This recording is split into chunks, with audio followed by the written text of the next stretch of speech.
Se você pretende comprar um carro zero nos próximos anos, talvez a eleição presidencial tenha mais a ver com você do que você imagina. Porque um presidente pode influenciar nos impostos que você paga, o preço dos carros importados, os investimentos em montadoras e muitos outros assuntos que a gente vai ver aqui neste vídeo. E por isso eu resolvi fazer uma investigação diferente. Em vez de olhar para Lula, Flávio Bolsonaro e Renan Santos apenas pelos temas tradicionais de uma eleição, eu quero descobrir o que cada um deles pensa sobre o futuro do mercado automotivo brasileiro. Eu sou Vinícius Freitas, jornalista, entusiasta automotivo, assim como você. E se você gosta desse ambiente de carros automóveis, aproveite para se inscrever no canal, deixe seu like e fique até o final do vídeo para descobrir o que cada presidenciável pensa sobre o futuro do mercado automotivo.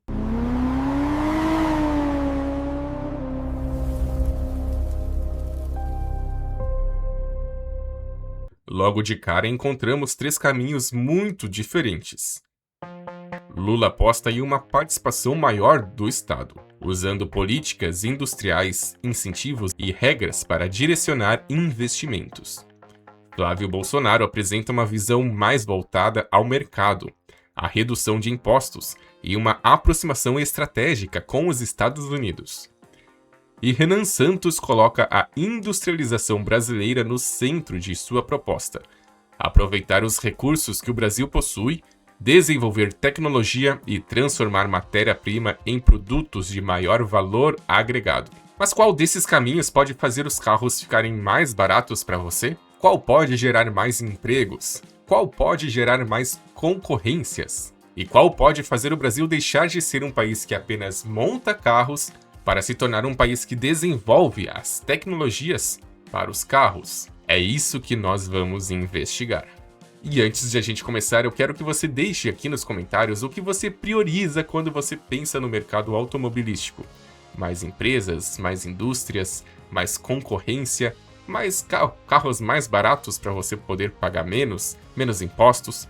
Quero saber a sua opinião.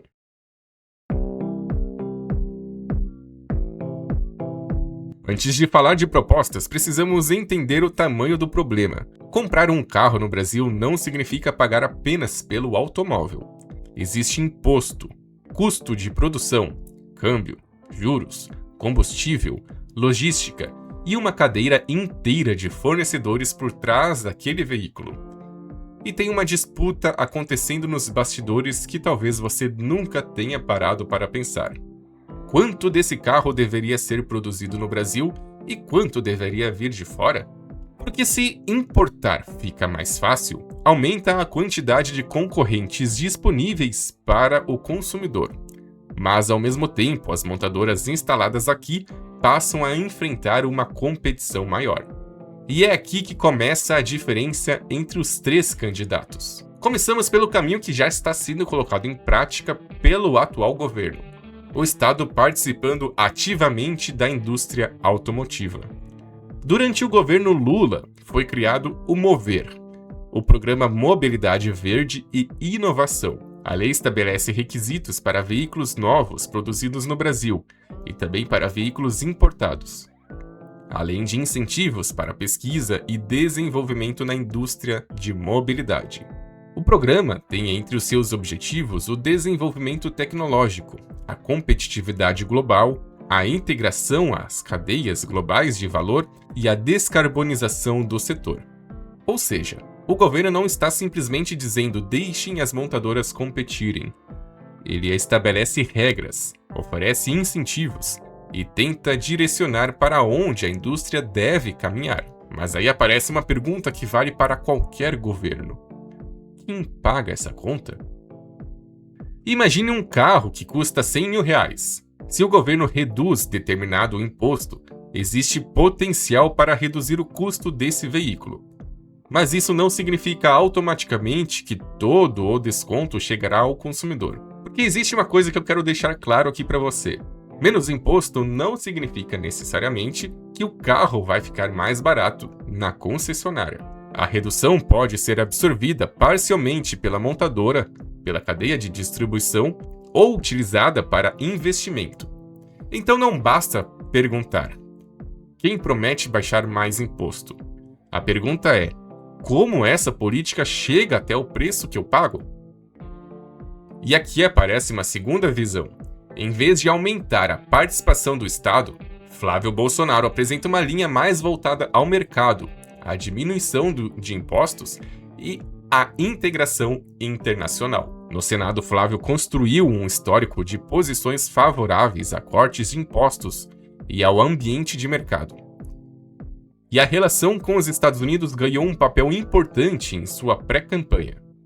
Em março de 2026, durante a CPAC, Flávio apresentou o Brasil como uma solução para os Estados Unidos reduzirem sua dependência da China em minerais críticos, especialmente em terras raras. Isso parece distante do mercado automotivo, mas não é. Terras raras são importantes para diversas aplicações tecnológicas, incluindo componentes utilizados em motores elétricos. Então, uma discussão que parece ser sobre política externa também pode ser uma discussão sobre quem vai produzir a tecnologia do seu próximo carro. Só que existe um problema.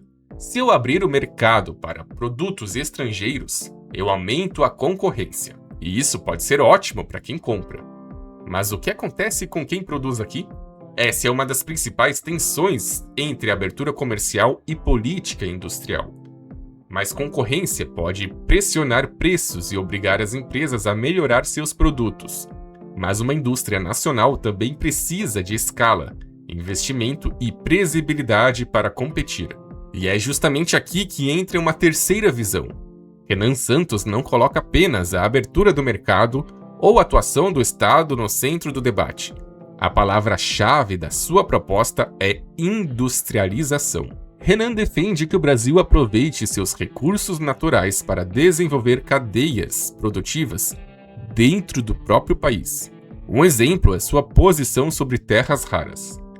Em maio de 2026, Renan defendeu um acordo com os Estados Unidos para construir fábricas no Nordeste, voltadas ao processamento de terras raras. Porque o que os caras querem é tirar a terra rara, vender e faturar. É isso. É isso. É isso que eles querem. É isso. Eles não ligam na criação de uma cadeia. Por isso que esse tema tem que chegar um presidente da República e falar: acabou, parou, eu vou interditar essa discussão agora.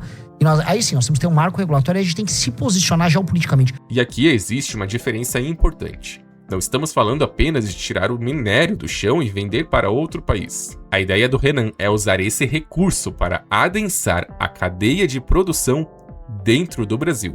E olha como a matéria-prima aparece nos 3 projetos. Lula defende organizar a cadeia produtiva e agregar valor no Brasil. Flávio pensa em usar o Brasil como parceiro estratégico dos Estados Unidos. E Renan diz que pretende processar e industrializar no Brasil, inclusive em parceria com os Estados Unidos. Percebam uma coisa: a diferença entre eles não está necessariamente em usar ou não os recursos brasileiros. A discussão é como usar esses recursos e com quem o Brasil pretende se relacionar para fazer isso. E talvez aqui exista um exemplo perfeito para testar essas 3 visões: a BYD. A empresa chinesa começou a expansão no Brasil principalmente através de veículos importados e avançou para a construção de uma fábrica em Camaçari, na Bahia. Isso nos leva a uma pergunta que eu considero fundamental. O que significa de verdade ter uma montadora produzindo aqui no Brasil? É possível simplesmente montar o carro aqui, mas uma indústria mais profunda envolve fornecedores, componentes, engenharia, software, baterias, motores, pesquisa e desenvolvimento. Quanto mais etapas dessa cadeia forem produzidas no Brasil, maior pode ser o impacto sobre empregos e desenvolvimento tecnológico. Aqui eu quero fazer uma pergunta que parece óbvia. Mais fábricas significam necessariamente mais empregos brasileiros? Uma fábrica gera empregos diretamente. Uma indústria automotiva completa também precisa de fornecedores, transportadoras, empresas de tecnologia, engenharia, metalúrgica, química e pesquisa. Por isso, o impacto industrial depende não apenas de quantos carros são produzidos, mas de quanto da cadeia produtiva está efetivamente dentro do país.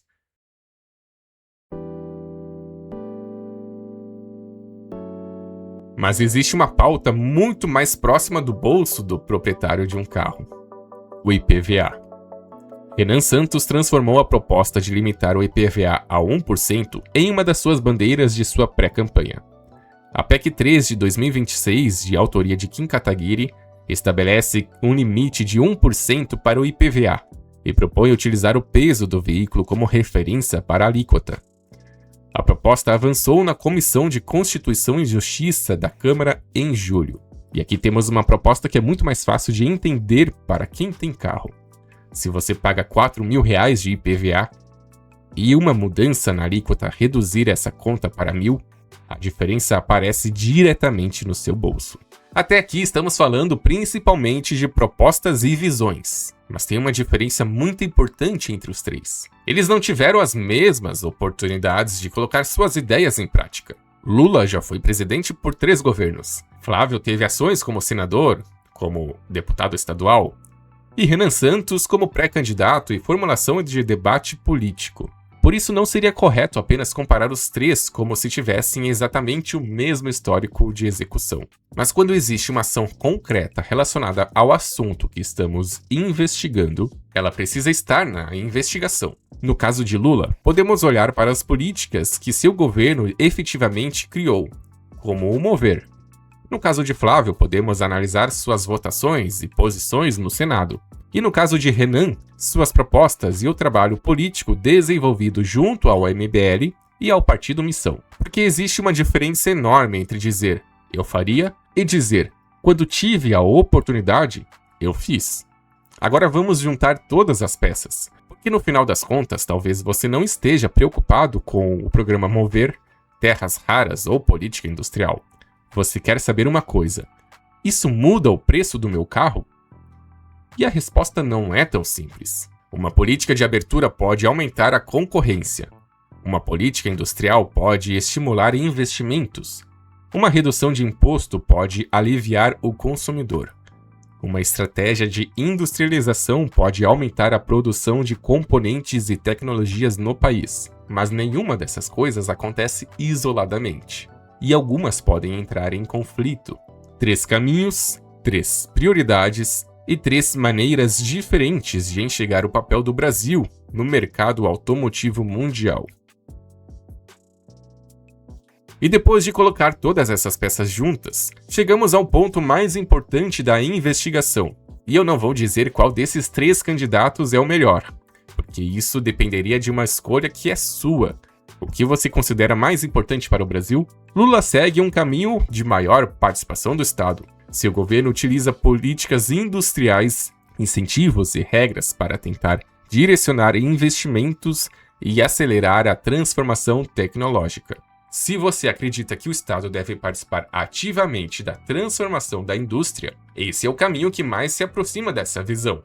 Flávio Bolsonaro apresenta uma visão mais voltada ao mercado, à redução de impostos e à integração internacional, com os Estados Unidos ocupando papel importante em sua trajetória para minerais críticos. Se você acredita que o Brasil precisa diminuir barreiras, ampliar a integração internacional e ampliar sua relação econômica com os Estados Unidos, então esse é o caminho mais certo para você. Renan Santos coloca a industrialização no centro de sua estratégia, defendendo que o Brasil utilize seus próprios recursos para defender cadeias produtivas e aumentar o valor agregado daquilo que produz. Se você acredita que o Brasil precisa criar uma indústria mais sofisticada, transformar seus recursos em tecnologias e competir internacionalmente, então talvez essa seja a visão que mais se aproxima daquilo que você procura.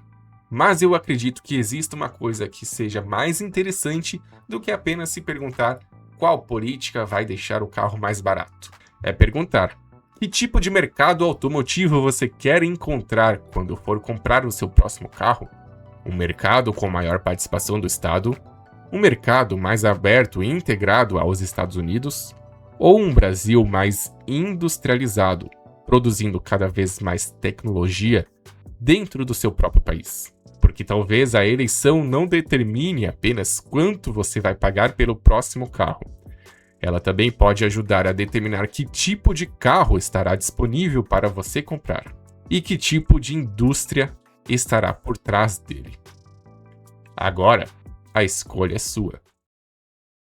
Então comente qual que é a visão que mais se aproxima do que você acredita para o futuro do mercado automobilístico. Você deve ter percebido que essas visões vão além do mercado de carros. Elas falam de indústrias. Então, preste atenção em quem você vai depositar a sua confiança, porque ela é muito importante para o futuro do nosso mercado automobilístico e também do nosso mercado de indústrias brasileiras. Obrigado por assistir até aqui. Lembre-se de se inscrever no canal, deixe o seu like, vai me ajudar muito. Me ajude a chegar aos 500 inscritos. Obrigado por assistir ao vídeo e até o próximo.